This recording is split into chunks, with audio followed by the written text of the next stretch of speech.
What will happen if you...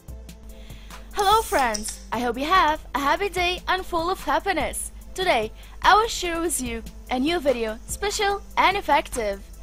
We need these two things to complete our experiment. 1 cooking pot, 1 bottle of soda water. Now, grab the soda water bottle and pour it in the cooking pot. Then, boil it on a medium flame and wait till it evaporates. You will be shocked of how much sugar left in the bottom.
Oh, finally!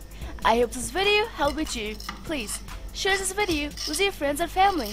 And please don't forget to subscribe us, and we are waiting for your feedback and comments.